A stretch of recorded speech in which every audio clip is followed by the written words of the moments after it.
જો તમે પ્રથમ પરીક્ષાની અંદર 80માંથી 80 ગુણ મેળવવા માંગતા હોય અથવા તમે વિજ્ઞાનની અંદર પાસ થવા માંગતા હોય તો વિદ્યાર્થી આ વિડીયો તમારા માટે છે. હા સ્ટુડન્ટ્સ, આ વિડીયોની અંદર હું તમને ધોરણ 10 વિજ્ઞાનની અંદર ચેપ્ટર 9 માનવ આંખ અને રંગબેરંગી દુનિયાના મોસ્ટ આઈએમપી પ્રશ્નો આપવા જઈ રહ્યો છું. યસ સ્ટુડન્ટ્સ, પ્રથમ પરીક્ષા નજીક આવી રહી છે. પ્રથમ પરીક્ષાની અંદર પાસ થવું બહુ જ અગત્યનું છે. એટલા માટે પાસ થવા માટે અને સારામાં સારા ગુણ મેળવવા માટે જો તમારી કમ્પ્લીટ તૈયારી હોય તો પણ આ વિડીયો તમારા માટે છે. અને જો તમારી થોડી ઘણી તૈયારી હોય અથવા તૈયારી જ ના હોય તો હજુ સમય બગડ્યો નથી. હજુ આપણી જોડે 1 અઠવાડિયા જેટલો સમય છે. એનો ઉપયોગ કરીને તમે આ પ્રશ્નો કરી દો, તમે પાસ થઈ, તમારા સારામાં સારા ગુણ આવશે. તો ચલો સ્ટુડન્ટ્સ, વિડીયોની શરૂઆત. ઓલરેડી મેં તમને ગઈકાલે એક વિડીયો આપ્યો, એની અંદર મેં તમને ખ્યાલ જ હશે કે કાલે પણ આપણે એક ચેપ્ટરના મોસ્ટ આઈએમપી પ્રશ્નો જોયા. કાલે આપણે પ્રકરણ 1ના મોસ્ટ આઈએમપી પ્રશ્નો જોયા અને પ્રકરણ 1 જ નહીં, દેખો પ્રકરણ 2 એસિડ બેઝ શાના પણ મોસ્ટ આઈએમપી પ્રશ્નોનો વિડીયો છે, ડિસ્ક્રિપ્શનમાં જ છે, બરાબર. પ્રકરણ 13 આપનું પર્યાવરણ, એના પણ મોસ્ટ આઈએમપી પ્રશ્નોનો વિડીયો છે, 100% છે, બરાબર.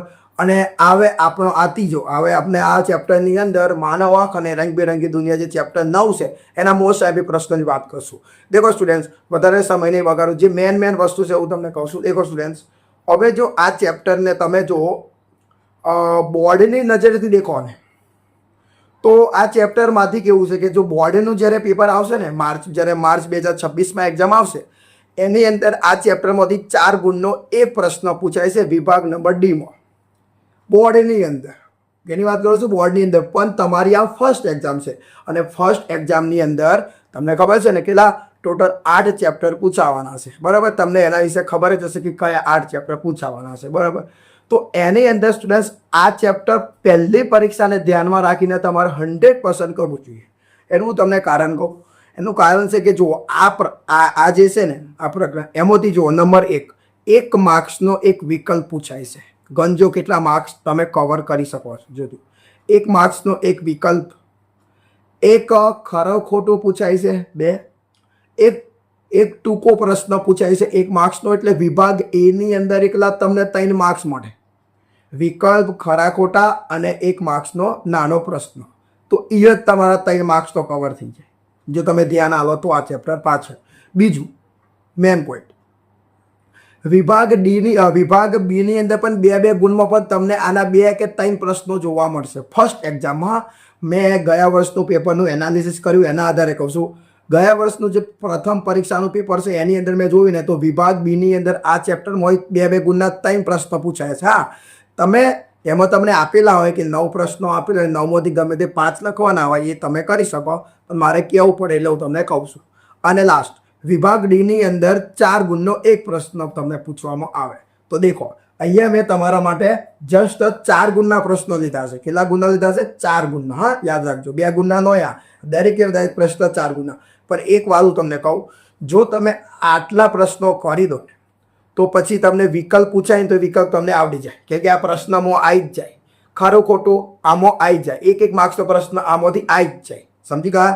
આવી જ જાય. એટલે આ કરો એટલે તમારા વિભાગ એ પણ કવરિંગ થઈ જાય. તો ચાલો દેખો સ્ટુડન્ટ્સ, પહેલો આપણો પ્રશ્ન છે, તમે જુઓ કે છેલ્લી પાટલી પર બેઠેલા વિદ્યાર્થીને બ્લેકબોર્ડ પરનું લખાણ વાંચવામાં તકલીફ પડે છે.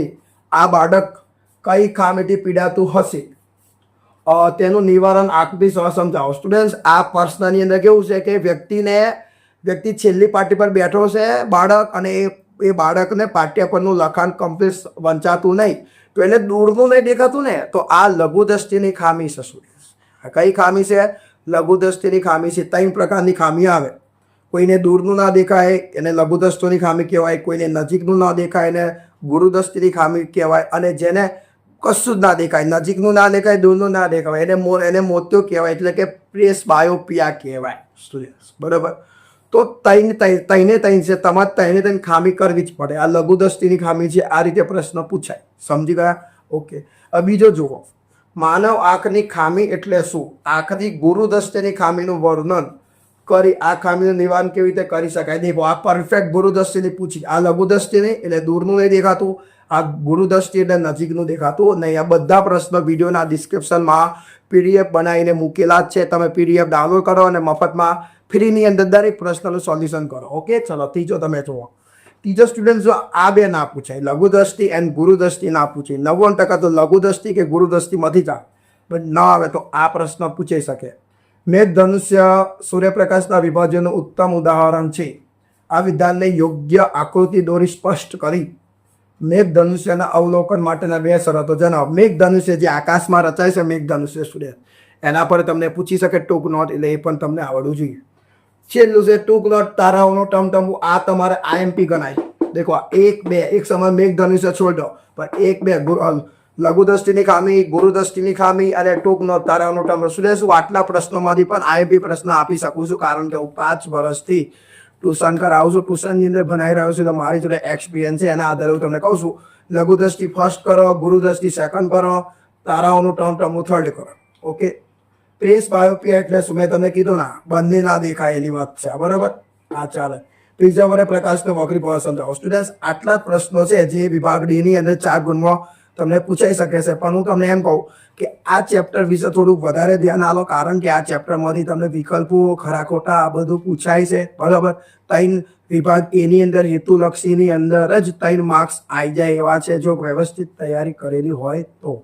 ઓકે, એની સાથે સાથે બીજું કે જો તમારા વિડીયોના ડિસ્ક્રિપ્શનમાં PDF તો મૂકી જ દઉં છું. ઓકે, એમાં એક્સ્ટ્રા પણ પ્રશ્ન મૂકી 100%. ઓકે, વિડીયો ગમ્યો હોય તો વિડીયો લાઈક કરી દેજો. ચેનલને સબસ્ક્રાઇબ ના કરી હોય તો ચેનલને સબસ્ક્રાઇબ કરી દેજો. વિડીયો જેટલો બને એટલો શેર કરજો, જેથી દરેક જણને આ IMP પ્રશ્નો મળી જાય. મળી હવે આવા એક મસ્ત મજાના વિડીયોની અંદર.